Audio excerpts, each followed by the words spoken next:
नमस्कार. आजचा सवालमध्ये तुमचं मनपूर्वक स्वागत. आज पुन्हा एकदा नवा दिवस, नवे प्रश्न, नव्या चर्चा. आपला आजचा पहिला प्रश्न आहे अतिशय महत्त्वाचा.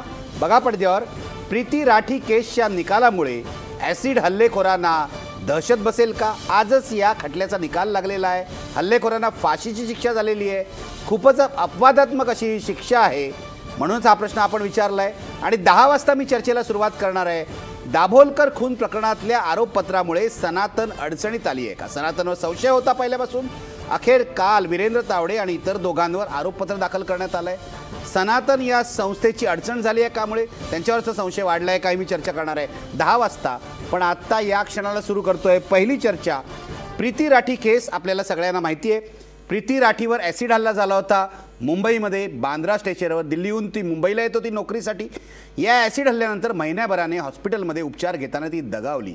त्यानंतर हा सगळा खटला चालला. खटला चालल्यानंतर आज या हल्लेखोराला फाशीची शिक्षा झालेली आहे. आजपर्यंत ॲसिड हल्ल्याबाबतचा जो कायदा होता त्यामध्ये 2013 साली सुधारणा करण्यात आली. 10 वर्षाची शिक्षा किंवा जन्मठेप अशी प्रोव्हिजन त्या शिक्षेमध्ये आहे. पण आज या खटल्यामध्ये न्यायाधीशांनी या हल्लेखोराला फाशी सुनावली आहे. याचं कारण काय? यामुळे हल्लेखोरांना दहशत बसेल का? इतर ॲसिड हल्ले ज्यांच्यावर झाले असे जे विक्टिम्स आहेत ते काय म्हणतायत? आज ॲसिड हल्ले झालेल्यांमध्ये काम करणाऱ्या संघटना काय म्हणतायत याविषयी मी चर्चा करणार आहे. माझ्यासोबत आहेत नामवंत पाहुणे. माझ्यासोबत माझ्या स्टुडिओमध्ये आहेत दौलत बी खान, कार्यकर्ते आहेत. ॲसिड हल्ल्याविषयीचा त्यांचा अनुभव ते सांगणार आहेत. माझ्यासोबत आहेत प्रणाली शहा. प्रणाली शहा ॲसिड सर्वायवर्स फाउंडेशन ऑफ इंडियाच्या वरिष्ठ व्यवस्थापक आहेत. त्यांची संस्था काय करते हे मी त्यांना विचारणार आहे. माझ्यासोबत आहेत माजी वरिष्ठ पोलीस अधिकारी वसंत ताजदे. माझ्यासोबत आहेत या खटल्यातले विशेष सरकारी वकील उज्ज्वल निकम. आणि माझ्यासोबत आहेत पुण्याहून सुप्रसिद्ध कायदेतज्ञ रमा सरोदेसुद्धा. काही वेळातच प्रीती राठीचा भाऊ हितेश राठी या स्टुडिओमध्ये येणार आहे. हितेश राठीला आज आम्ही खास विनंती केली. खरं तर त्यांना दिल्लीला परत जायचं होतं. त्यांनी कबूल केलं. आपली भावना सांगायला तो या स्टुडिओत थोड्या वेळातच पोहोचणार आहे. पण मी या चर्चेला सुरुवात करतोय या खटल्यापासून, प्रीती राठी केसपासून. या खटल्याचं वैशिष्ट्य काय आहे हे मला विचारायचं आणि मी थेट जाणार आहे उज्ज्वल निकम यांच्याकडे. उज्ज्वल निकम यांना मी काही प्रश्न विचारले आणि ते रेकॉर्ड केले काही वेळापूर्वी आणि तुम्हाला ते आता ऐकवतोय. पहिला प्रश्न उज्ज्वल निकम यांना माझा होता की या खटल्याचं, प्रीती राठी केसचं वैशिष्ट्य काय आहे? काय म्हणतात उज्ज्वल निकम जरा बघा. या खटल्याचं वैशिष्ट्य म्हणजे की भारताच्या न्यायालयीन इतिहासात माझ्या माहितीप्रमाणे एखाद्या मुलीवरती ॲसिड फेकून तिचा खून करण्याचा हा जो आरोप आहे हा सिद्ध झालेला आहे. अर्थात हे अमेंडमेंट नंतर मी सांगतोय, 2013 नंतर ज्या अमेंडमेंट्स आल्या त्यानंतरची पहिलीच घटना आहे. यापूर्वीच्या ॲसिड फेकीच्या केसेसमध्ये गुन्हेगारांना शिक्षा झालेल्या आहेत, परंतु त्या जन्मठेपेपर्यंत झालेल्या आहेत. परंतु प्रीती राठीच्या खुनाबद्दल आम्ही जे सिद्ध करून दाखवलं की ही घटना दुर्मिळातील दुर्मिळ कशी आहे, आरोपीला फाशीची शिक्षा का व्हायला हवी आणि आरोपी कोणत्याही प्रकारात दयेला कशा रीतीने पात्र नाही, हे न्यायालयात आज आम्ही सप्रमाणात सिद्ध केलं होतं. आणि म्हणूनच न्यायालयाने देखील ही दुर्मिळातली दुर्मिळ घटना आणि म्हणून याला आरोपीला फाशीची शिक्षा देणं योग्य ठरेल असं न्यायालयाने देखील आज मत नोंदवलं आहे. सर, हे बरोबर आहे की न्यायालयाने शिक्षा दिली आहे फाशीची, पण ही शिक्षा मागण्यामागे तुमचा युक्तिवाद काय होता? आम्ही आरोपीच्या फाशी करता निखिलजी आम्ही जवळजवळ 10 ते 12 वेगवेगळे मुद्दे मांडलेत. पहिला मुद्दा असा आम्ही मांडला की प्रीती राठी ही एक तरुण सुंदर मुलगी, दिल्ली येथील राहणारी, वय अवघं 23 वर्ष, जिची भारतीय नौदलामध्ये लेफ्टनंट या पदावरती नर्सिंगमध्ये तिची निवड झाली होती. ह्याच प्रीतीच्या गल्लीमध्ये राहणारा एक तरुण आरोपी अंकुर हा तिच्यावर एकतर्फी प्रेम करत होता. ह्या प्रेमाचा आपल्या त्यांनी जाहीर कबुली तिच्यासमोर मार्च 2013ला सांगितलं तिला आणि सांगितलं की तू माझ्याशी लग्न कर. अर्थात प्रीतीने त्याला नकार दिला, कारण प्रीतीचं कुठेही प्रेम नव्हतं, ह्या वेडपटाचंच तिच्यावरती प्रेम होतं. आणि मार्च 2013ला प्रीतीने जेव्हा त्याचं प्रेम स्वीकारलं नाही त्याला राग आला आणि त्याने ताबडतोब एप्रिल 2013ला दिल्लीमधून सल्फ्युरिक ॲसिड हे जवळजवळ 2 लिटर त्याने विकत घेतलं. प्रीती आपल्या आईवडिलांच्या समवेत नव्या नोकरीवरती जॉईन होण्याकरता 1 मे 2013 गरीब रथने निघाली. प्रीती गरीब रथने निघाली आईवडिलांसमवेत, मोठी उमेदीची स्वप्न घेऊन की मला भारतीय सैन्य दलात मला नोकरी मिळते आहे, मी सैनिकांच्या सेवेसाठी जाणार आहे, हा एक ध्यास घेऊन ती नोकरीला निघाली. आणि 2 मे 2013 सकाळी 8:15 वाजता ती बांद्रा रेल्वे स्टेशनवर उतरल्या हा आरोपी अंकुर पनवार तिचा पाठलाग करत त्याच ट्रेनमधून येत होता. ज्या क्षणी प्रीती उतरली त्या क्षणी 2 लिटर त्याने ॲसिड तिच्या तोंडावर फेकलं. आम्ही न्यायालयात ही घटना सांगून म्हणालो की आरोपीने हा प्रीतीचा खून एक प्लॉट करून, एक स्कीम करून हा केलेला आहे, म्हणून सल्फ्युरिक ॲसिड अगोदरच विकत घेऊन ठेवलं, पाठलाग केला. दुसरा भाग आम्ही असं सांगितलं की या सल्फ्युरिक ॲसिडमुळे प्रीतीला ज्या प्राणांतिक जखमा झाल्या होत्या त्याच्यामुळे 30 दिवस ती जिवंत असून वेदनेने तडफडत होती. प्रीतीचे दोन्ही डोळे गेले होते, तिचा चेहरा कंप्लीट विद्रूप झाला होता, तिचा श्वास नलिका डॅमेज झाली होती, तिची अन्न नलिका डॅमेज झाली होती, तिच्या लंग्समधून फुफ्फुसामधून देखील रक्त येत होतं. प्रीती ही रडू शकत नव्हती, बोलू शकत नव्हती. आणि म्हणून मी या खटल्यामध्ये कोर्टाला सांगितलं की ज्यावेळेला एखादा खाटीक एखाद्या बकऱ्याची किंवा बकरीची हत्या करतो तेव्हा त्या बकरीला कळत नसतं की आपली हत्या का होते, कारण निसर्गाने एक नैसर्गिक देणगी दिलेली आहे, अब्सेन्स ऑफ रिझन. बकरीला माहीत नसतं की मला कशाकरता मारणार आहे. पण दुर्दैवी प्रीती तेवढी देखील सुदैवी बकरी इतकी नव्हती, कारण प्रीती 30 दिवस जिवंत होती, तिला बोलता येत नव्हतं, रडू येत नव्हतं, आपल्या वेदना सांगू शकत नव्हत्या.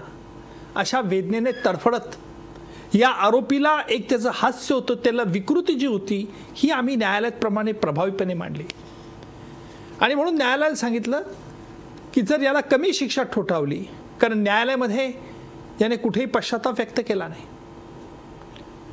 त्याला इतकंच नव्हे तर न्यायालयात देखील त्याचं वागणं हे अरेरावीचं आणि गुन्ह्याबद्दल आपल्याला काही पश्चाताप झालेला आहे अशा प्रकारचं नव्हतं.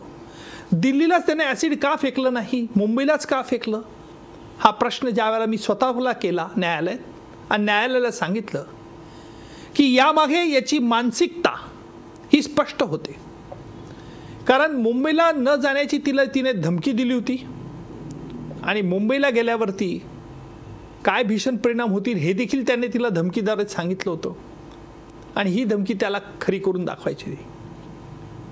या आरोपीच्या मनात तू माझ्यावर प्रेम कर, नाही तर तुला जगात राहण्याचा अधिकार नाही, अशा प्रकारचा एक विकृतीने पछाडलेला मुलगा ज्याला सुधारण्याची संधी मला अजिबात दिसत नव्हती, म्हणून याला देहांत प्रायश्चित्त हवं असं न्यायालयामध्ये मी सांगितलं. न्यायालयाने तो युक्तिवाद मान्य केला आणि त्याला फाशीची शिक्षा ठोठावली. सर, मला या खटल्याचा भविष्यात काय परिणाम होईल हेही तुम्हाला विचारायचं आहे, पण मी थोड्या वेळाने तुमच्याकडे येतो. मी आता या स्टुडिओमध्ये आणि स्टुडिओच्या बाहेर जे आपले पाहुणे आहेत चर्चेला सुरुवात करतोय. माझ्यासोबत हितेश राठी आहेत. हितेश जी, मैं आपका स्वागत कर रहा हूँ, और जो आज हुआ है उसके बारे में मैं सवाल पूछना चाहता हूँ. पहले ही आपको बता देता हूँ आपके मन में क्या चल रहा होगा. अगर प्रीति मेरी बहन होती या मेरी घर की कोई होती तो मेरे मन में क्या चल रहा होता ये मैं समझ सकता हूँ, सोच सकता हूँ. वही आपके मन में चल रहा है. वो तो है. किसी के घर के किसी भी आदमी पर या किसी भी आदमी पर, किसी भी स्त्री और पुरुष पर ये नहीं होना चाहिए. मुझे आपको पूछना है, आज ये जो फांसी लगाई गई है इनको, जो एक्यूज है उनको, क्या आपको लगता है न्याय हो गया है? नहीं, जब तक उसे फांसी दी नहीं जाएगी जब तक न्याय, अभी तो मतलब डिसीजन दिया है कोर्ट ने, हम चाहते हैं कि जल्दी से जल्दी फांसी हो. अभी उसके वकील हाई कोर्ट में डालेगी, फिर सुप्रीम कोर्ट में, तो हम चाहते हैं कि जितना जल्दी हो सके उसे फांसी मिले. मुझे आपसे पूछना है कि 3 साल ये सारी केस चल रही थी. हाँ. क्या आपके घर वालों पर गुजरी थी? आपके मन में क्या था? कैसे आपने फाइट आउट किया? बस मन एकदम टूट जाता आदमी जब जैसे ज्वाइन करने के लिए जा रही थी, उसकी मतलब लाइफ चेंज हुई थी, तो उससे पहले ख़त्म कर दिया उसे. वो नेवी ज्वाइन करने जा रही? Navy as a lieutenant rank मिला था उसे, तो ज्वाइन करने से पहले ही बहुत बुरा हालत हो गया था उसका. वो 2 किलो का सल्फ्यूरिक एसिड डाला था उसने। नहीं, उसकी तो हालत बिल्कुल ही बुरी हो गई थी। घर वालों पर क्या गुजरी थी? आज मैंने देखा आपके पिताजी बोल रहे थे, लेकिन ऐसे लगता था कि अभी भी वो शॉक में है। क्या, कैसे आपकी माताजी है, आपके पिताजी है, आपने कैसे इसको फाइट आउट किया? नहीं, हमें मुंबई का इतना पता भी नहीं था, फर्स्ट टाइम आए थे, तो यहाँ के मतलब क्राइम ब्रांच वगैरह इन्होंने बहुत मदद किया और हम इनका आभार प्रकट करते हैं। तो जैसे हमें ना तो सीबीआई मिली, हमने फिर मतलब कोर्ट में डाला सीबीआई के पिटीशन, जब जाके हमें सीबीआई मिली तो फिर क्राइम ब्रांच इन्होंने पुलिस ने आपकी बड़ी मदद की। ठीक है, प्रणाली शाह, मैं आपके पास आ रहा हूँ। आप एसिड सर्वाइवर्स फाउंडेशन इंडिया की वरिष्ठ व्यवस्थापक है।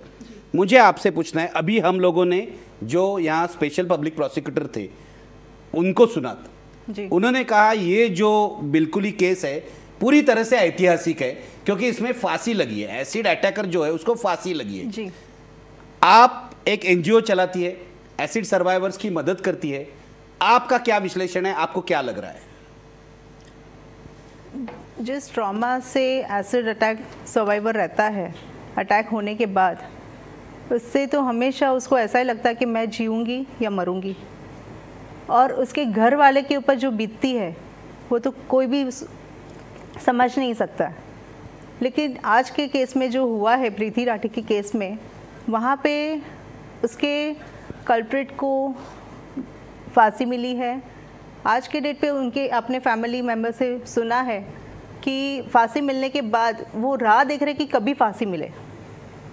आज हर एक आदमी जो भी कल्प्रिट होता है वो जेल में जाता है, बेल से बाहर आ जाता है, लेकिन अनलेस एंड अप टिल उसको कोई भी पनिशमेंट ना मिले तब तक उसके लिए सबको राह रहती है कि उसको फांसी। तो आप भी सोचती है कि इसको जो एक्यूज है अंकुर उसको फांसी लगनी चाहिए, लेकिन उसका भी हक है कि वो ऊपर के कोर्ट में, हाई कोर्ट में, सुप्रीम कोर्ट में जा सकता है, लेकिन आपको लगता है जल्दी से जल्दी इसका जो फैसला है वो करना चाहिए जी। लेकिन आपको ऐसे नहीं लगता आज इस केस में फांसी लगी है, इससे बाकी जो महिलाएं हैं या जिनके ऊपर एसिड अटैक होता है उनके लिए एक बड़ी राहत है, कम से कम डर पैदा होगा? जरूर। क्या सोचती है इसके बारे में आप?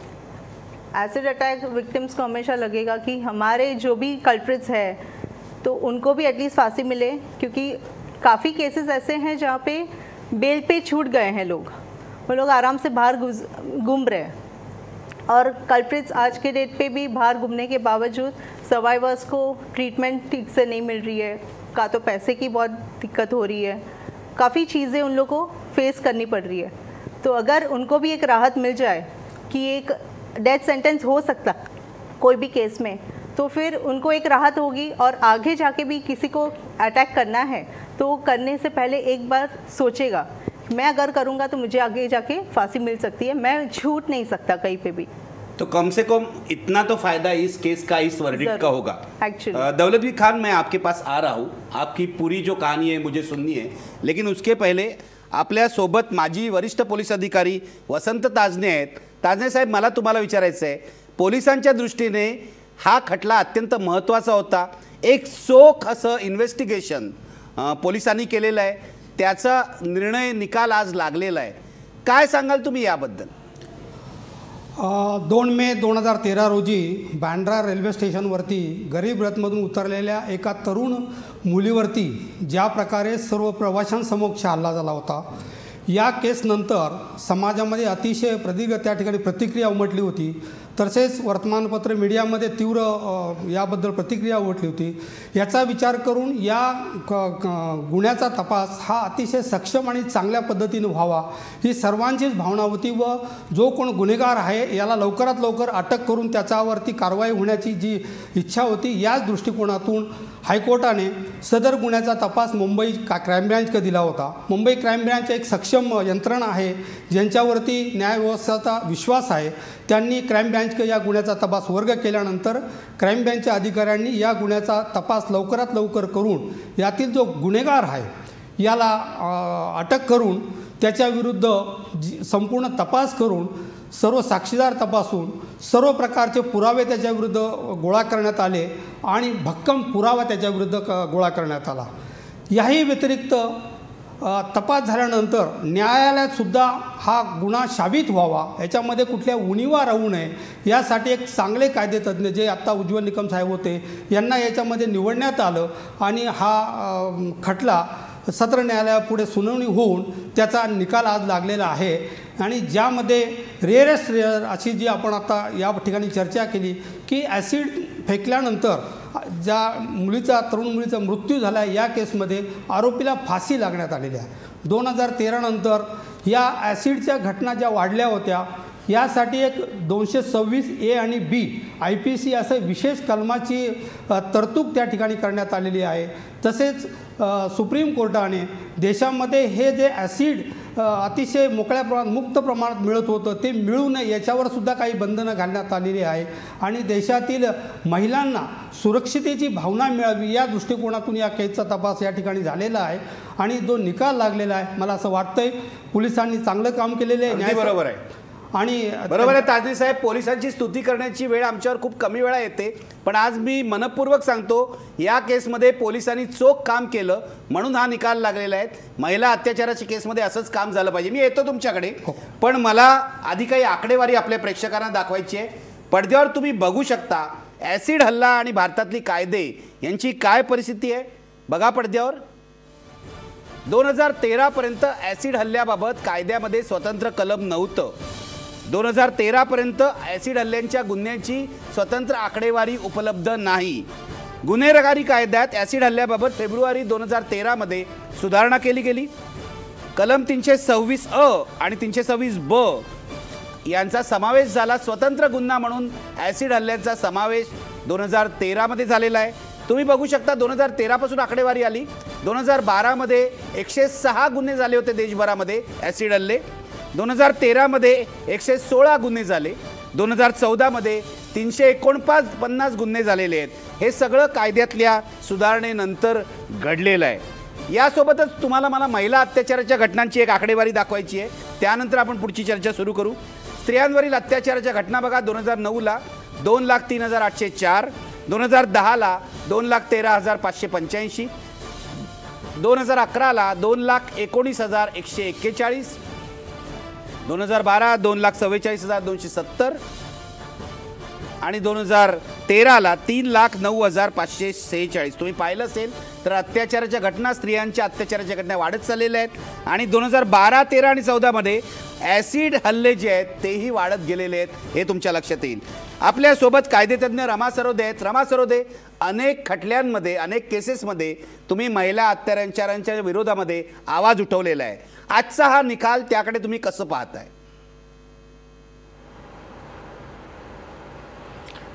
नाही, नक्कीच एक खूप चांगला निकाल आहे. कारण का कायद्यामध्ये बदल झाल्यानंतर पहिली अशी केस आहे की जिथे इतकी सक्त अशी शिक्षा झालेली आहे, त्यामुळे त्याचं स्वागत आपण केलंच पाहिजे. पण ही सगळी घटना ऐकत असताना पण एक मनात जो प्रश्न येतो किंवा आत्ता जी आकडेवारी तुम्ही दिलेली आहे त्याच्यावरनं हे लक्षात येतं की कायदे बदललेले आहेत, कायद्यामध्ये आपण सुधार केलेला आहे, पण महिलांवरती होणारा अत्याचार जो आहे तो मात्र थांबलेला नाहीये. प्रत्येक वर्षी त्याच्यामध्ये एक वाढ होताना दिसती आहे. मग त्याच्या उलट कन्व्हिक्शन रेट काय आहे हे नक्कीच आपल्याला पाहावं लागेल.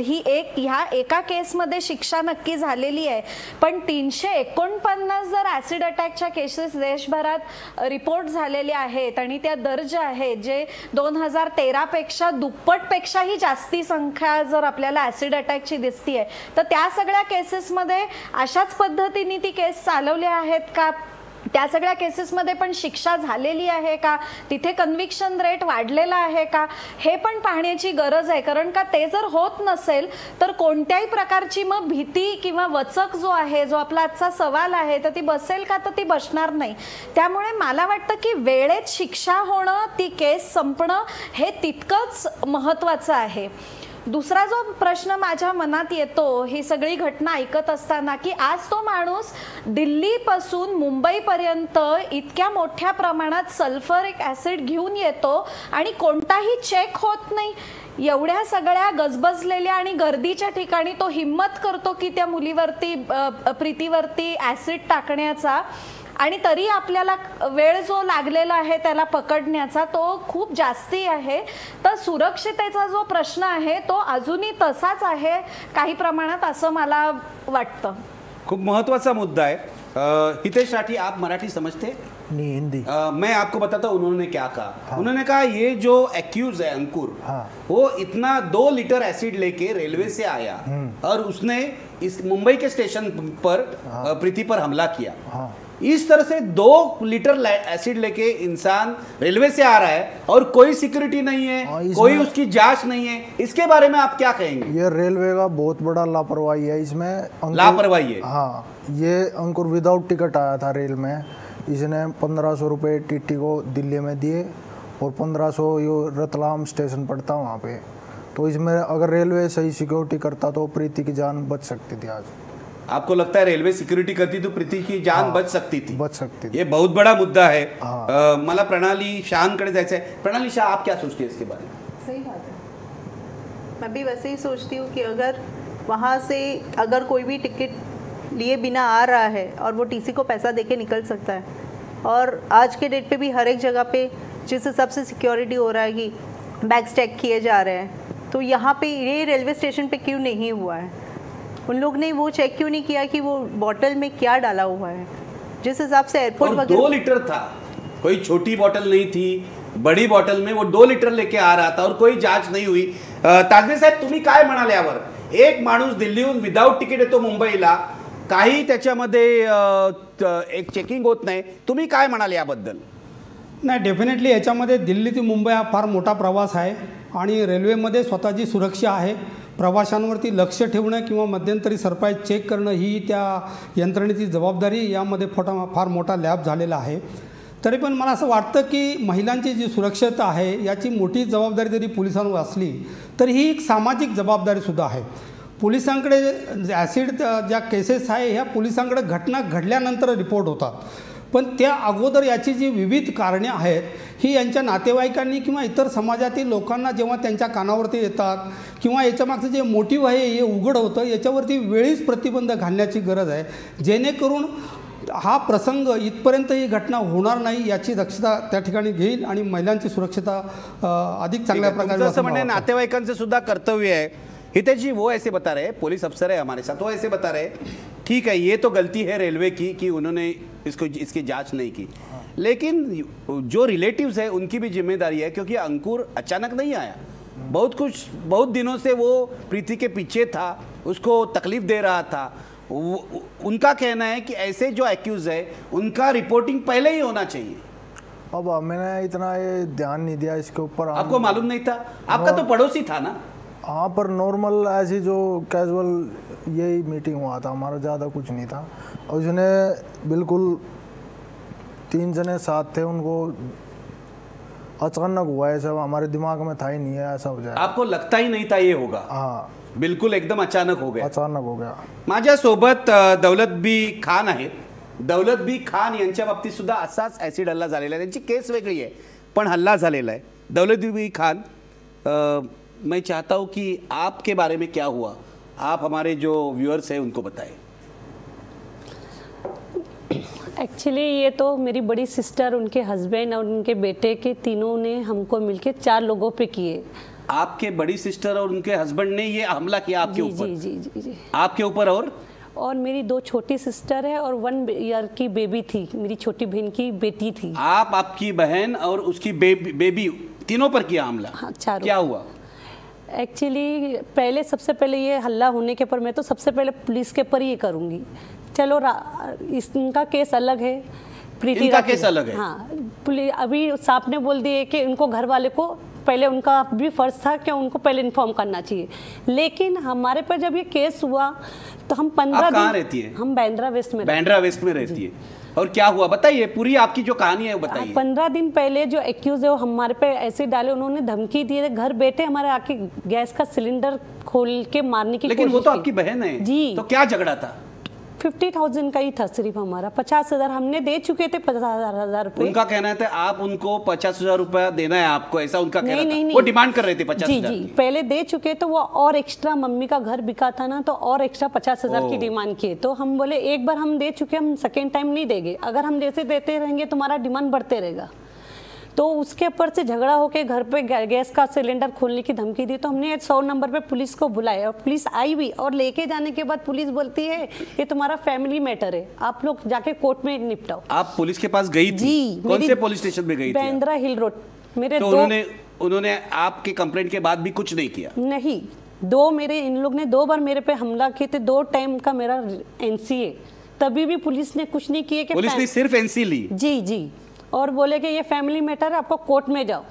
अगर उस टाइम अगर पुलिस ने थोड़ा भी अटेंशन दिए रहते तो आज हम 4 लोग बचते थे, लेकिन पुलिस ने तभी भी साथ नहीं दी। इतना होने के बाद एसिड हो गया हमारे पर, हम कैसे कैसे करके एक जन बाबा हॉस्पिटल पहुंचे, और फिर वहां से हमको केम हॉस्पिटल शिफ्ट कर। आपके घर में ही हमला हुआ? नहीं, मेरी दूसरी वाली बहन के घर पे बुला के हुआ है, हमारे घर पे आपको बुलाया दूसरे बहन के घर में और हमला किया? जी। फिर क्या हुआ?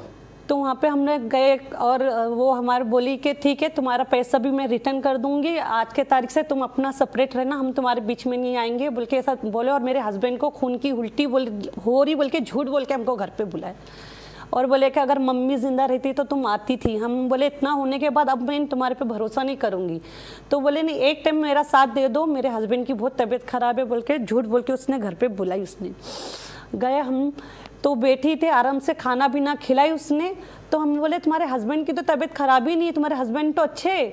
तो नहीं, बोले खून की उल्टी कर रहे, उनको हॉस्पिटल लेके जाना है बोल के ऐसे ही बोले। और थोड़ी देर तक ऐसी मैं चेयर पे बैठी हुई थी, चेयर पे बैठी तो किसी ने मुझे धक्का दिया, तो मैं चिल्ला के रोने लगी, क्योंकि मेरा अंगूठी पीछे बर्तन का स्टैंड होता है उसके अंदर जाके फंस के खून जाने लग गया था। तो मैं चिल्लाने लगी, तो दूसरे जो छोटी 2 बहनें हैं मेरे पास भाग के आए और देखे तो अंगूठी पूरी गड़ गई थी अंदर। तो उन लोग निकालने की कोशिश में थी, उतने में मेरा जो जीजा है वो डायरेक्ट मेरे पर कुछ फेंक दिए। 2 सेकेंड के लिए पूरा फेस ठंडा, एकदम जैसे कोई ठंडा पानी मेरे पर डाल दिया। उसके बाद में ऐसे जलन होने लगी, तो मैंने चिल्लाने लगी कि धोखा किए, लोग ने धोखा किए बोल के। तो मेरी बहन लोग मेरे लिए एसिड डाल दिए लोग ने। तो उन लोग उठ के मेरे जीजा बहन को, तो मेरा जीजा तो भाग गया, लेकिन मेरी बहन को पकड़ने जा रहे, तो मेरी बहन ने भी उन लोग दोनों के ऊपर, मेरी दूसरी सिस्टर और उसके ऊपर बेबी थी, उसके ऊपर डाल दिया, एसिड डाल दिया।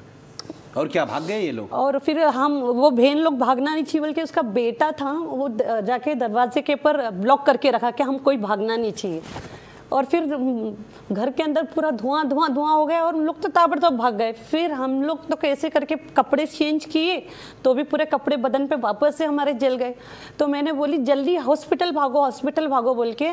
तो हॉस्पिटल जाने के लिए भी हम नीचे उतरे, तो नीचे एक आदमी ऑलरेडी छुरी लेके पहले से खड़ा हुआ है, यानी हमको एसिड से भी मारेंगे और फिर हमको चाकू से भी मारेंगे, ये प्लान करके थे वो लोग। तो पुलिस कब आई? पुलिस तो क्या, केम हॉस्पिटल में सुबह 5 बजे 6 बजे के टाइम पर आई, लेकिन पुलिस ने हमारे साथ पहले भी इंसाफ नहीं की थी और इतना होने के बाद भी इंसाफ नहीं की। हमारा पूरा, ये कब हुआ था? ये 2010 में 4 अक्टूबर की बात है, 6 साल पहले। लेकिन कुछ सजा हुई इन लोगों को? सजा हुई क्या हुई, 10 साल की, और उसमें से एक आरोपी तो वापस बाहर आ गया। क्यों? 4 महीने की अंदर था, 4 महीने, और हमको तो आज भी हमारी जान का डर है। आपके जीजाजी बाहर आ गए? जी। क्यों, कैसे? बेल दे दी उनको, टीवी है, उनको बीमारी है, और हमारी जिंदगी के साथ वो इतना खेले, तो उनको, हमको कुछ नहीं तकलीफ हुई है। ये कानून है, ऐसा कैसा कानून है? जैसे भी आपने फांसी की सजा दी है, सुनाए ना, तो कल का कल आप फांसी दे दो, कल का कल फांसी दे दो, तो ऑफकोर्स उनको बाहर, उनके लिए आगे वो फाइट नहीं कर सके। क्यों, हम लोग भी तो फाइट कर रहे हैं ना। हम लोग को लाइफ टाइम की सजा दे दी है, जो आसानी से हमारे पे तेजाब डालता है वो आसानी से छूटेगा नहीं। जैसे फांसी की सजा सुनाए, उसको कल 24 घंटे भी उसको बेल के लिए, उसको आगे जाके अपने लिए इंसाफ लड़े बोल के नहीं होना चाहिए। भाई आपको भी ऐसे ही लगता है? हाँ बिल्कुल, जैसे आज सजा सुनाई तो कल फांसी देना चाहिए उसको, कल ही फांसी देना चाहिए, कल ही, बिल्कुल। ताजदे साहेब, मी तुमच्याकडे येतोय कारण इथे दौलत बी जे आहेत त्या पोलिसांना दोष देत आहेत। पोलिसांकडे तक्रार केली 2दा, आमच्या जीवाला धोका आहे, त्यांनी फक्त NC घेतली आहे, त्यातून हा ॲसिड अटॅक झालेला आहे। काय म्हणाल तुम्ही याविषयी? नाही, निखिल साहेब बरोबर आहे। मी आपल्याला अगोदर सांगितलं की महिलांची जी सुरक्षेची प्राथमिक जबाबदारी पोलिसांची आहे, त्याबद्दल समाजातील सामाजिक जबाबदारी पण उचलणं आवश्यक आहे. या ठिकाणी पोलिसांनी प्रतिबंधक कारवाई ही करणं आवश्यक होतं. जर योग्य चांगली प्रतिबंधक कारवाई झाली असती तर कदाचित पुढची घटना टळली असती. पण याही ठिकाणी गुन्हा दाखल झाला आणि जसं त्यांनी सांगितले की याही आरोपींना 10 वर्षाची शिक्षा झाली आहे. मला वाटतं 2013च्या अगोदर ॲसिड अटॅकबद्दल कायद्यामध्ये ज्या प्रोव्हिजन्स होत्या त्याप्रमाणे त्या ठिकाणी खटला चालला असेल आणि त्याप्रमाणे त्या ठिकाणी सजा झालेली आहे असं मला वाटतं. सजा झाली असं तुम्हाला वाटतं, पण पोलिसांनी आपलं प्राथमिक कर्तव्य तर पूर्ण नाही केलं ना. हे वाचू शकले असते आधीच जर त्यांना अटक केली असती. आणि ताजने साहेब, पोलीस हे सर्वत्र करतात, फक्त NC नोंदून घेतात. भांडण झालं तेव्हाच पोलिसांनी दखल घ्यायला पाहिजे, फक्त NC नोंदून घेतात. याचं काय करायचं? नाही, आपला मुद्दा बरोबर आहे सर, पण काही ठिकाणी समोरची अपोनंट जे असतं हे नातेवाईक किंवा कोण सराईत गुन्हेगार आहेत याच्याही विरुद्ध कधी कधी पोलीस विचार करून कारवाई करतात. या ठिकाणी यांचे कौटुंबिक वादातून किंवा जो काही उद्देश असेल यामधून कुटुंबातीलच व्यक्तीने एक दुसऱ्याविरुद्ध रचलेला हा कट आहे. त्यामुळे पोलिसांनी या ठिकाणी गुन्हा नोंदण्याच्या अगोदर प्रतिबंधक कारवाई किंवा योग्य कडक कारवाई करणं आवश्यक होती. पण तशी दहशत समोरच्यांना न दिल्यामुळे पुढील घटना घडलेली आहे. यामध्ये पोलिसांचा लॅप्स दिसून येतो. ठीक आहे. रमा सरोदे, तुम्हाला काय म्हणायचं आहे या केसबद्दल? प्रीती राठीची केस आपण बघितली आहे, आज फाशी झाली आहे, पण अशा असंख्य केसेस आहेत ज्याच्याबद्दल मी थोड्या वेळाने प्रणाली शहा यांना विचारणार आहे. पण या केसबद्दल आणि एकूणच सगळ्या केसमध्ये पोलिसांची जी भूमिका आहे, अनेक केसेस न्यायालयापर्यंत पोहोचतही नाही आहेत, काय म्हणाल तुम्ही याविषयी?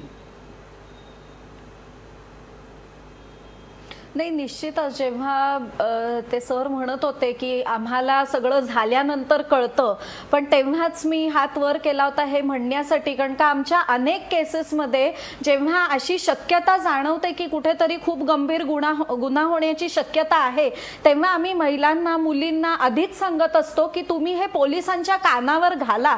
त्यांच्याकडे भलेही एक NC असेल पण ती नोंदवून ठेवा. त्यांना हे माहिती पाहिजे की हा धोका जो आहे तो पुढे होऊ शकतो, हा गुन्हा होऊ शकतो. आणि मला वाटतं प्रतिबंधात्मक कारवाई पोलिसांनी जास्ती चांगली केली तर हे गुन्हे पुढचे टळतील. पण बरेचदा पोलीस प्रतिबंधात्मक कारवाई करत नाहीत, हा आमचा पण अनुभव आहे. मग ते कौटुंबिक हिंसाचाराच्या केसेस असतील किंवा त्या छेडछाडीच्या केसेस असतील ज्या पुढे बलात्कारापर्यंत जातात, किंवा या अशा ॲसिड अटॅक सारख्या केसेस असतात.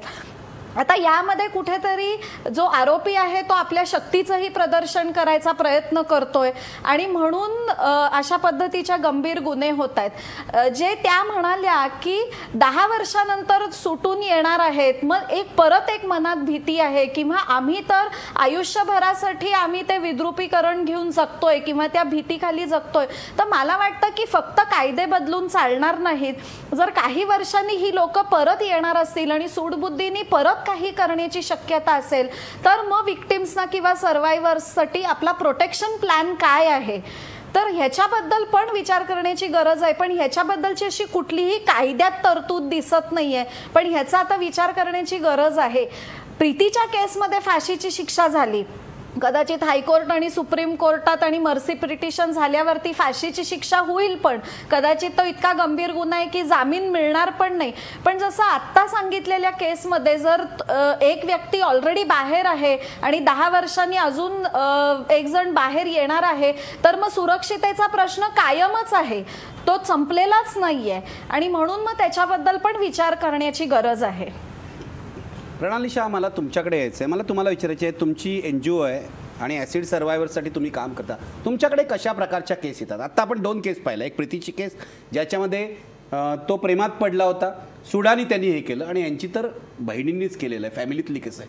आपके पास किस टाइप के केसेस आते हैं? मेरे पास यूजुअली जो आते हैं, एक लोन के लिए आता है, छोटा मोटा कुछ लोन लिया है और पैसे चुका नहीं पा रहे हैं, तो उसमें एसिड डाल देते हैं. ये हुआ है मेल के ऊपर, दिया है वो एसिड अटैक करता है जी, क्योंकि वो पैसा चुका नहीं पा रहा है और वो ज़्यादा अमाउंट नहीं रहता है, 5-10 हज़ार का अमाउंट रहता है. ये होता है लो पुअर फैमिली में होता है.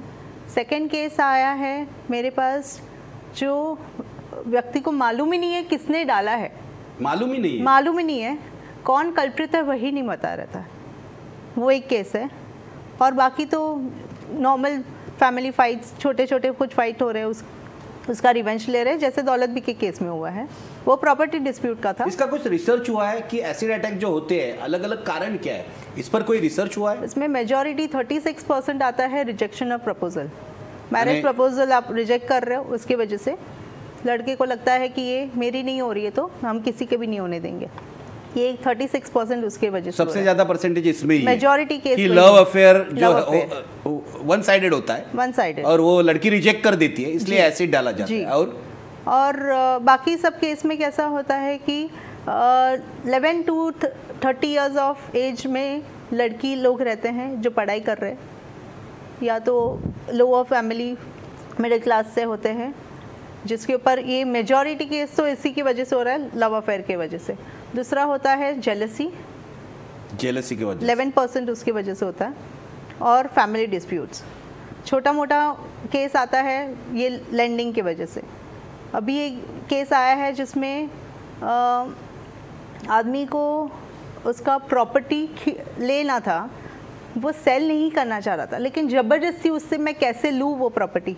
गोडाउन जैसी चीज़ है तो मैं गोडाउन वो बेचना नहीं चाहता कोई भी आदमी, तो हम छीनना चाहते हैं डायरेक्टली, तो छीन के उसके ऊपर अटैक कर दिया, उसको हर एक जाल में फंसा दिया कि उसने रेप किया है मेरी बहन को, मेरी वाइफ को छेड़ा है। वैसे सारे अननेसेसरी उसके ऊपर केसेस लगा देते हैं और पुलिस ज़्यादा जांच पड़ताल नहीं कर पा रही है उसके केस में। एकूण पर्सनल केसेस वैयक्तिक सूडबुद्धीने हे होताना दिसतंय। रमा सरोदे, मला तुमच्याकडे आणि ताजनेंकडे जायचं आहे, वसंत ताजनेंकडे।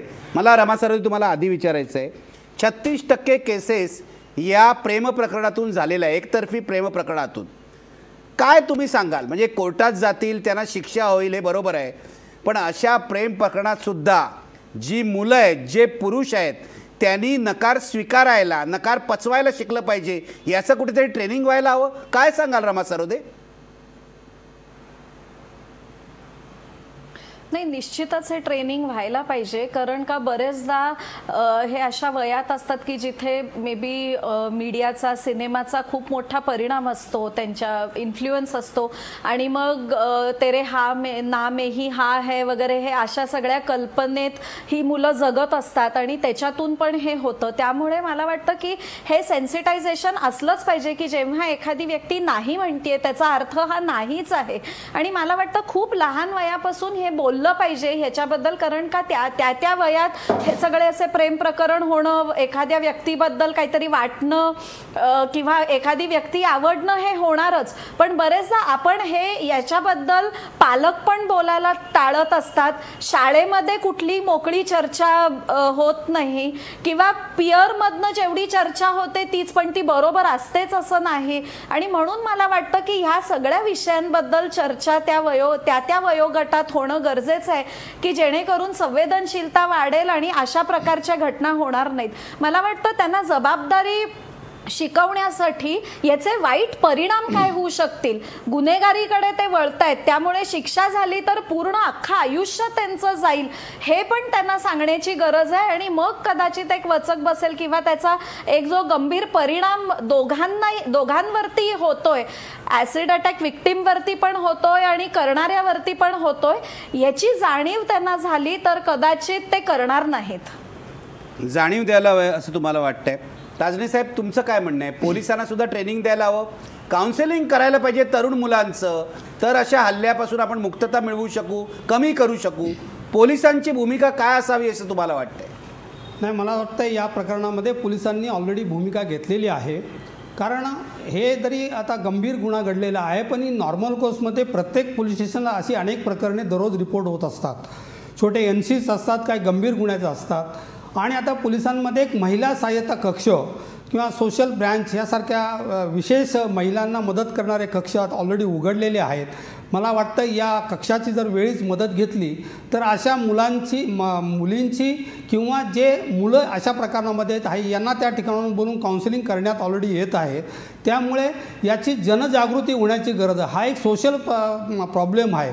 आता प्रेम प्रकरण, कारण आत्तापर्यंत जे ॲसिड अटॅक झालेले यामध्ये जवळजवळ 80% महिला विक्टीम त्या ठिकाणी आहेत असं एक स्टॅटिस्टिकवरून दिसतं। म्हणून यामध्ये काउन्सिलिंगची आवश्यकता आहे. ट्रेनिंगचा जो आपण भाग म्हणतो, ट्रेनिंग म्हणजे एक अवेअरनेस क्रिएट करणे. त्यासाठी आज पोलीस शाळा आणि कॉलेजमध्ये जाऊन त्या ठिकाणी मुलामुलींमध्ये लेक्चर्स किंवा सेमिनार पण त्या ठिकाणी ऑर्गनाईज केले जातात आणि वेगवेगळ्या प्रकारे त्यामध्ये अवेअरनेस करण्याचे ऑलरेडी पोलिसांकडून प्रयत्न चालू आहे. दौलत भी मुझे पूछना है कि इस अटैक के बाद समाज का रवैया क्या रहा आपकी ओर? समाज तो ऐसे है जैसे हमको छूत की बीमारी हो गई. देख के लोग ऐसे डरते थे हमको, जैसे कि कोई आके उनके सामने खड़ा हो गया.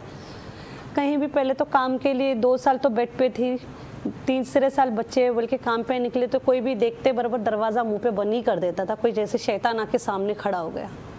इतनी स्ट्रगल होती है लाइफ में कि हम तो जुलझ रहे. हमारे साथ में जो पीछे फैमिली होती है, अगर हमारा कोई होता ही नहीं कमाने वाला तो हमारे साथ में पूरी फैमिली भी जलती है. साथ में एक के ऊपर अटैक नहीं में फैमिली भी जलती तो ऑफकोर्स अभी जैसे मेरे पेरेंट्स नहीं है, मेरे हस्बैंड नहीं है, अभी मेरे बच्चे, तो वो सब एक साथ जुलझ रहे ना हमारे साथ में.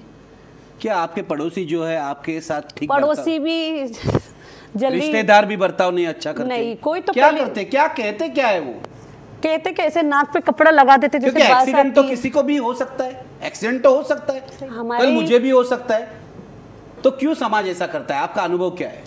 नहीं, समाज बोलते बहुत कुछ है लेकिन कोई कुछ करता नहीं है. जिसके पर बीतता है उसको मालूम है. हम लोग तो खुद से ये किए नहीं है, करने वाले ने कर हमारे. बिल्कुल बिल्कुल. लेकिन इसके अंदर लोगों को सामने खड़े होकर हिम्मत देना चाहिए. औरत बोलते हैं, हम औरत के साथ में बोलने और करने में बहुत फर्क होता है सर. हम चाहते जैसे हमारे साथ हो रहा है तो थोड़ा आप लोग आगे बढ़ो, हमारे लिए थोड़ा कुछ इतना भी कर देना कि हमको देख के डरे नहीं ना तो भी ठीक है. हमको देख के ऐसे चेहरे बनाते, ट्रेन में जाओ तो एकदम साइड में हट जाते तो बहुत बुरा फील होता हमको कि हमारे को ऐसा देख के क्यों कर रहे. हादसे तो किसी के साथ भी हो सकते हैं, तो ऐसे नहीं करना चाहिए. सबसे पहले समाज में अगर बदलाव लाना है तो यही लाना चाहिए कि लोगों को अगर कुछ होता है तो उनके साथ खड़े होना चाहिए, उनको देख के हटना नहीं चाहिए. बिल्कुल, ये अलग टाइप का छुआछूत का ही मामला हो गया. जी, ऑफ कोर्स. और इसलिए बहुत ही शर्मनाक है ये. हितेश भाई, आपको कुछ कहना है? मैं आपके माध्यम से ये कहना चाहता हूँ कि जो भी एसिड विक्टिम है उनको गवर्नमेंट सर्विस मिलना चाहिए. गवर्नमेंट सर्विस मिलना चाहिए, हाँ, ताकि इनकी लाइफ में कुछ सुधार हो सके. जो है गवर्नमेंट एसिड विक्टिम होते हैं इनको हमेशा एसी में ही रहना पड़ता है. मतलब ये बाहर मतलब गर्मी होती है वो सहन नहीं कर सकते. तो इनको नौकरी नहीं मिलती? प्राइवेट में नौकरी नहीं देते? प्राइवेट में भी नहीं देते. क्यों नहीं देते? ये मैडम बता रही है. दौलत भी बताइए, प्राइवेट में नौकरी, आपको प्राइवेट कंपनी में नौकरी नहीं दे रहे? नहीं, देख के बोल रहे कि चेहरे को ऐसा डरते हैं कि जैसे बताई ना आपको, तो प्राइवेट में हमको नौकरी नहीं मिलती. कहीं मामूली हम घर के काम पे भी जाएंगे तो उन लोग हमको काम नहीं देते. तो ये तो भाई साहब ने सही बताए. अगर हमारे साथ इंसाफ करते हैं तो सही तरीके से तो हमको खुद को अपने पैरों पे खड़ने के लिए हमको गवर्नमेंट की जॉब दे. जो एसिड फेंक रहा है उसको सजा होना ही काफी नहीं है. नहीं, ऑफ कोर्स. उसके बाद आपके लाइफ में क्या हो रहा है वो भी, इसको भी कुछ एक इम्पोर्टेंस देना चाहिए. हाँ, अभी मुझे बताओ, जब भाई हमला हुआ आप नौकरी करती थी? हाँ, मैं मेकअप आर्टिस्ट का काम करती थी. मेकअप आर्टिस्ट का काम करती थी? तो मेकअप आर्टिस्ट का काम करती थी, उसमें अच्छी सैलरी, हम खुश थे. लेकिन अब ये चेहरा हो गया तो अभी डायरेक्ट मैडम ने बोले कि आपका चेहरा ठीक नहीं है, आप नहीं कर सकते हो. क्योंकि हमको खुद को अपना फेस अच्छा रखेंगे तो ही हम कस्टमर को भी ये कर सकते हैं. तो उसकी वजह से मेरा नौकरी. लेकिन आपका स्किल तो वही है ना, मेकअप तो हाथ से करते हैं, स्किल तो वही है. लेकिन हम लोग को फर्स्ट हमारे चेहरे पे भी तो अप्लाई करना होता है. कस्टमर जैसे अट्रैक्शन होते हैं मेकअप देख के कि कलर कौन सा है, कौन सा लिपस्टिक. ये समाज की मानसिकता जी, है. जी जी जी. प्रणाली जी, मुझे यही पूछना है, आप जो काम कर रही है, सपोर्ट ग्रुप भी चलाती होंगी, ऐसे ही लोग आते हैं जिनको नौकरी नहीं है? नहीं होती. या फिर एसिड अटैक होने के बाद नौकरी से निकाले जाते हैं? ये जो कह रहे हैं गवर्नमेंट में जॉब मिलना चाहिए, ऐसा कोई रूल है या नहीं? अभी तक सिर्फ एक रूल आया है, सुप्रीम कोर्ट ने जो बताया है, जिसमें डिसेबिलिटी सर्टिफिकेट देना है. लेकिन डिसेबिलिटी सर्टिफिकेट के लिए जो बॉम्बे में 3 ही जगह पे मिलता है, एक जेजे हॉस्पिटल है, एक थाने हॉस्पिटल है और एक पनवेल में है. तीनों जगह पे कहीं पे भी जाएंगे, एसिड अटैक के लिए स्पेशली उनके पास कोई भी जीआर नहीं आया है. एज एन रेजोल्यूशन गवर्नमेंट की तरफ से उनके पास पहुंचा नहीं है कि एसिड अटैक विक्टिम्स को डिसेबिलिटी मिलना चाहिए. तो वो एक उनके पास रिजोल्यूशन पहुंच जाना तो ये चाहिए। सर्टिफिकेट नहीं मिलता है, अभी तक नहीं मिल रहा है। दौलत भी ने ऑलरेडी अप्लाई किया है, आपको सर्टिफिकेट नहीं मिला? उन लोग कितने जीआर के साल लिए हो वेट गए? कर रहे हैं। अभी मेरा डॉक्टर ने मेंशन भी किया 74% बंद है, तो भी मुझे गवर्नमेंट वाले ही बोलते कि गवर्नमेंट क्यों नहीं देते सर्टिफिकेट? जीआर ही नहीं आया ना। हम लोग GR नहीं निकाला। गवर्नमेंट रिजोल्यूशन के लिए वेट कर रहे हैं। तो बड़ी बड़ी बातें हमारे मुख्यमंत्री, जी, मंत्री, जी, जी, प्रधानमंत्री करते हैं और ये आपको सिर्फ सर्टिफिकेट भी नहीं दे रहे। ये रूल निकल के हितेश जी क्या कहेंगे इसके बारे में? तो ये जीना ही मुश्किल है, जीना ही मुश्किल है। ये गवर्नमेंट का लापरवाही है। इसमें जो ये बिल पास किया है इसे जल्दी से जल्दी लागू करना चाहिए, मतलब लागू करना चाहिए बिल। अभी लागू नहीं किया है गवर्नमेंट। और ये जो सुप्रीम कोर्ट ने 2013 में शायद इन्होंने बंद किया था एसिड, लेकिन अभी भी मार्केट में मिल रहा है अवेलेबल। लैब से ले आते हैं उठा के सल्फ्यूरिक एसिड वगैरह। तो ये बिल्कुल बंद होना चाहिए जब ये खत्म होगा। रमा सरोदे काय म्हणणं आहे तुमचं? ऐकलंय तुम्ही समाजाची मानसिकता कधी आहे? अतिशय घाणेरडी अशी मानसिकता आहे. आपण बोलताना आपण मोठ्या सामाजिक बांधिलकीच्या गोष्टी बोलतो. यांच्यावर हल्ला झाला, यांची चुकी काही नाही आहे. प्रीतीवर हल्ला झाला, प्रीतीचा दोष काहीच नव्हता, तरी सुद्धा लोक यांच्याशी अस्पृश्यतेची वागणूक देत आहेत. आपण म्हणतो जातीतून अस्पृश्यता येते, धर्मातून येते. इथे तर यांच्यावर अशा प्रकारे गुन्हेगारी कृत्य करण्यात आलं आणि तरी समाज यांना नीट वागणूक देत नाहीये. काय म्हणाले याविषयी तुम्ही? आमच्या ऑफिसनी साधारण 2008-2009 साली जेव्हा हा कायदा नव्हता त्यावेळेला ॲसिड विक्टीमची केस आम्ही हाताळलेली आहे आणि आम्ही पाहिलं आहे की ती कुठल्या दुःखातून गेली आणि काय काय तिला अडचणी आल्या. पण ती धीट होती, तिला लढायचं होतं तिच्या न्यायासाठी आणि म्हणून ती मीडियासमोर पण गेली. आणि म्हणून एका प्लास्टिक सर्जन डॉक्टरनी ते पाहिलं मीडियाचं क्लिपिंग आणि त्यांनी ऑफर केली की मी हिची फुकट सर्जरी करतो आणि म्हणून तिला मदत मिळाली, नाहीतर ती तिला परवडणारी नव्हती. 2013च्या अमेंडमेंट नंतर असा एक सरकारने हेही जाहीर केलं होतं की ॲसिड अटॅक विक्टिम्सना, बलात्काराच्या विक्टिम्सना आणि लहान मुलांच्या लैंगिक छळाच्या विक्टिम्सना मनोधैर्य योजनामधनं काहीतरी मिळेल. किंवा ह्या कायद्याची वैशिष्ट्य हे पण आहे की जो दंड आकारला जातो आणि तो दंडाची जी रक्कम घेतली जाते आरोपीकडनं ती त्या विक्टिमला दिली पाहिजे, म्हणजे मग तिचा मेडिकल एक्सपेन्स जो आहे त्यातून होऊ शकेल. पण मनोधैर्य योजनाचं आत्ता अशी स्थिती आहे की बजेटरी अलोकेशन केलेलं नसल्यामुळे अनेक जिल्ह्यांमध्ये ते फंड्सच पोचत नाहीयेत आणि म्हणून ते मिळत नाहीयेत. जे दंड आकारला जातो ते जज ठरवतात की किती आकारला पाहिजे. किंवा बरेचदा जेव्हा असा प्रश्न येतो की दंड किती केला पाहिजे, तर त्यावेळेला आरोपीची देण्याची परिस्थिती काय आहे हेही पाहिलं पाहिजे. पण जर त्याची परिस्थिती नसेल आणि वैद्यकीय खर्च जर खूप मोठे असतील तर इथे सरकारने जबाबदारी निश्चितपणे घेतली पाहिजे, जे ते घेत नाहीयेत. सरकारने जबाबदारी घेतली पाहिजे. आपको कुछ कहना है? सरकार ने ऑलरेडी, सुप्रीम कोर्ट ने बताया है कि फ्री ट्रीटमेंट होना चाहिए. फ्री ट्रीटमेंट होना चाहिए, लेकिन नहीं हो रहा है. नहीं हो रहा है. प्राइवेट हॉस्पिटल वाले क्यों नहीं हो रहा है? इसको कोई महत्व नहीं दे रहे? क्योंकि उनको इतना, उन लोगों को डिटेल्स पता ही नहीं चला है गवर्नमेंट की तरफ से कि नहीं आपको एसिड विक्टिम को फ्री ट्रीटमेंट देना है. कि कानून में ये अमेंडमेंट हुआ है, नया कानून है, इसके बारे में जो गवर्नमेंट ऑफिसर्स है उसको कुछ जानकारी नहीं है. नहीं.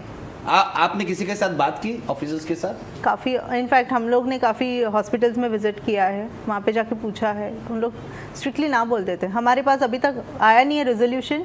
ऑन टेबल पेपर जब भी आएगा गवर्नमेंट की तरफ से तभी हम ट्रीटमेंट हाथ में लेंगे. तो इसके लिए बहुत बड़े अवेयरनेस प्रोग्राम की ज़रूरत है. लोकल में से ज़्यादा हॉस्पिटल्स, पुलिस में, वो सब में अवेयरनेस पहले ज़रूरत है.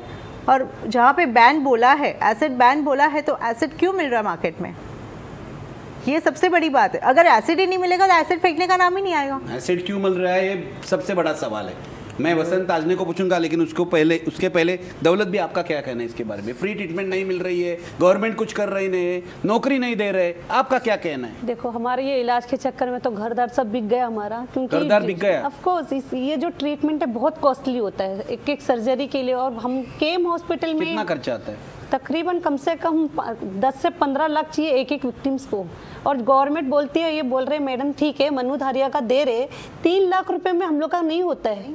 हमारे कितने लाखों रुपए, अभी हम 4 लोग जेले तो सोच सकते हैं अब कितना अमाउंट गया हमारा, और आज भी जा रहा है, आज भी हमारा ट्रीटमेंट हो रहा है। और प्राइवेट हॉस्पिटल में मैं खुद विजिट की हूँ तो उन लोग साफ बोलते हैं पहले GR लाओ, गवर्नमेंट का जो ऑर्डर निकला GR लाओ, हम करते हैं। तो GR के लिए मैंने कितने बार मंत्रालय, हेल्थ डिपार्टमेंट में सबके पास जा के 6 महीने से चक्कर मार मार के थक चुकी हूँ, लेकिन उन लोग GR ही नहीं निकालते। ये बहुत ही शॉकिंग आहे आप जो बात बता रही है। ॲसिड हल्ल्यामुळे काय काय प्रकार होतात ते आपण आज ऐकतोय। प्रीती राठी केसमुळे किमान यावर प्रकाश तरी पडतोय। मी पुढे जाणार आहे ब्रेक नंतर, आणि ब्रेक नंतर हा प्रश्न पहिल्यांदा उज्ज्वल निकमना विचारणार आहे की या निकालाचे पुढे काय परिणाम होतील, भविष्यावर काय परिणाम होतील। आणि आत्ता जे आपण ऐकलंय अत्यंत धक्कादायक आहे। आपल्या देशामध्ये आपण माणुसकीच्या गोष्टी बोलतो आणि साधी माणुसकी सुद्धा आपण ॲसिड विक्टिम्सना दाखवत नाही, असं माझ्या समोरच्या दौलत बी खान यांच्या उदाहरणावरून दिसतंय। मला खरोखरच लाज वाटते। याच्यातून मार्ग काय काढायचा हे मी सर्वांना विचारणार आहे, सर्व गेस्टना। ब्रेक घेऊया आणि परत येऊया। ब्रेकपूर्वी प्रश्न पहा, प्रीती राठी केसच्या निकालामुळे ॲसिड हल्लेखोरांना दहशत बसेल का? होय म्हणतात 71% लोक। हा आशावाद चांगला आहे, पण या विक्टिम्सच्या पुनर्वसनासाठी काय करायचं, नेमकं काय केलं पाहिजे, मी ब्रेक नंतर चर्चा करणार।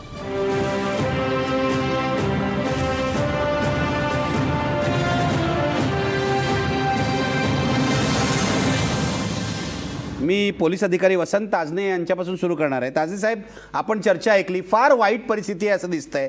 म्हणजे जो दगावला तो सुटला असं म्हणायचं, जो जिवंत आहे त्याचे तर हालच आहेत। आत्ता मगाशी जो प्रश्न विचारला प्रणाली शाह यांनी, ॲसिडवर बंदी असताना ॲसिड असं मिळतं कसं? 2 लिटर ॲसिड फेकलं प्रीतीवर, मिळतं कसं बाजारामध्ये ॲसिड? मला वाटतं 2013 मध्ये सुप्रीम कोर्टाने याबद्दल काही नियमावली केलेली आहे की ॲसिडचं वितरण करण्यामध्ये काही बंधनं घातलेली आहेत। तर हे मार्केटमध्ये योग्य कारणास्तव जातं किंवा अवाजवी कारणास्तव जाऊन गुन्हेगारांच्या हातात मिळतं, यावरती योग्य प्रकारे नियंत्रण होण्याची गरज आहे। कारण मूळ जर त्याच्यावरती नियंत्रण झालं आणि अशा लोकांच्या हातात ॲसिड जर गेलं नाही तर मला वाटतं या प्रकारचे गुन्हे रोखण्यासाठी काही प्रमाणात त्या ठिकाणी मदत होणार आहे। म्हणून ॲसिड ही अशी वस्तू आहे की गरजेची पण आहे आणि त्या या ठिकाणी तिचा दुरुपयोग पण होतो आहे, म्हणून त्याच्यावर नियंत्रण अतिशय महत्त्वाचं आहे असं मला वाटतं। हितेश भाई, क्या क्या होना चाहिए? अभी आपने पूरा केस देखा, प्रीति तो नहीं रही, लेकिन आगे चलकर इन लोगों के रिहैबिलिटेशन के लिए क्या होना चाहिए?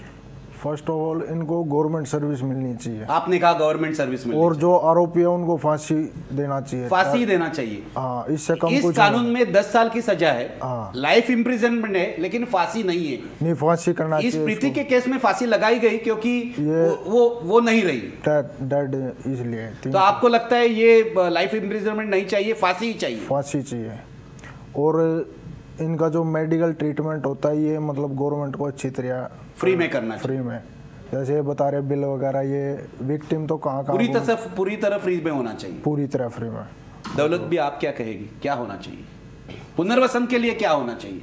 सबसे पहले तो हम लोग के लिए, जैसे हमारा पूरा तो इलाज में पैसा पानी चले जाता है, तो हमको कहीं पे जॉब दिला दीजिए।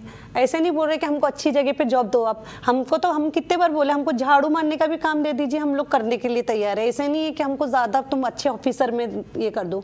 और सबसे पहले फ्री ट्रीटमेंट, अभी कितने ऐसे होते हैं जिसके पास पैसे नहीं होने की वजह से मरते भी है। हमने अपने खुद आँख से हॉस्पिटल में देखे, केम हॉस्पिटल में, कि पैसे सही नहीं होता तो ट्रीटमेंट भी सही नहीं होता है। जब गवर्नमेंट ऐसे करेगा तो प्राइवेट कैसे करेगा? तो ये भी चेंज होनी चाहिए। और जैसे कि अभी आप अगर सज़ा देते हो तो सही तरीके से सज़ा दीजिए, उनको बेल ही नहीं दीजिए। 10 साल ही दे रहे आप तो 10 साल उनको तकलीफ मालूम पड़ना चाहिए, हम कितनी तकलीफ में गुजर रहे। जी प्रणाली जी, क्या होना चाहिए? मैं भी वही मानती हूँ, क्योंकि आज के डेट पे इवन प्राइवेट हॉस्पिटल में हम जब भी जाते हैं तो उन बोलते हैं हम तो आपको वार्ड फ्री में दे देंगे, आपको बेड फ्री में मिलेगा, सर्जरी फ्री में होगी, लेकिन दवाई आपको खरीद के लाना है। ये खरीदी हुई दवाई ही बहुत महंगी पड़ती है, उसके बैंडेजेस लेने जाओ, क्रीम लेने जाओ, वो सारे बहुत एक्सपेंसिव है। तो वो सारी चीज़ें एक बार उनको ध्यान में रखनी चाहिए, प्राइवेट हॉस्पिटल में और गवर्नमेंट हॉस्पिटल में, दोनों में। और लाइफ इम्प्रिजनमेंट भी कोई काम का नहीं है आज के डेट पे, फांसी ही होनी चाहिए। रमा सरोदे, तुमच्याकडे येतोय। मला पुनर्वसनाच्या प्रश्नाकडे पुन्हा यायचं आहे। पुनर्वसन हा मोठा प्रश्न आहे, शिक्षा तर झालीच पाहिजे, कठोरातली कठोर शिक्षा झाली पाहिजे, पण पुनर्वसनाबाबत सरकार काही करत नाही आहे। एका मोठ्या प्रबोधनाची गरज आहे सरकारी पातळीवर, समाजाच्या पातळीवर. तुम्ही कायदेतज्ञ म्हणून काय सांगाल? निश्चितच ते प्रबोधनाची गरज आहे. मला असं वाटतं की जसे हे काही केसेस आपण पाहिल्या की प्रतिबंधात्मक कारवाई काही झाली नाही म्हणून पण हे हल्ले झाले, आणि म्हणून मला वाटतं की प्रतिबंधात्मक कारवाईवरती आपण जास्ती फोकस केला पाहिजे, आणि ती जर कारवाई पोलिसांनी नाही केली तर त्यांच्यावरती काहीतरी पर्सनल लायबिलिटी लावून त्यांच्यावरती कारवाई होऊन त्यांना शिक्षा होणं गरजेचं आहे, कारण का ते तितकेच जबाबदार आहेत हे हल्ल्या होण्यामागे. दुसरं मला वाटतं की ती भीती जी मनात आहे की हा व्यक्ती सुटून येणार आहे आणि सूडबुद्धीने परत आपल्यावरती हमला करू शकेल, तर त्याच्यासाठी काहीतरी प्रोटेक्शन प्लॅन असणं गरजेचं आहे. गव्हर्नमेंट सर्व्हिस आणि मेडिकल ट्रीटमेंट बद्दल ते बोललेच आहेत, पण मला वाटतं की ती मेडिकल ट्रीटमेंट तात्पुरती तेवढी वरच्यावरचं सुपरफिशियल इलाज करण्यासारखी नसली पाहिजे, तर ह्याला कदाचित जास्ती काळचा इलाज लागणार आहे, तर तो लॉंग टर्म फंड कसा उपलब्ध असेल या इलाजासाठी याचा विचार करणं निश्चित गरजेचं आहे.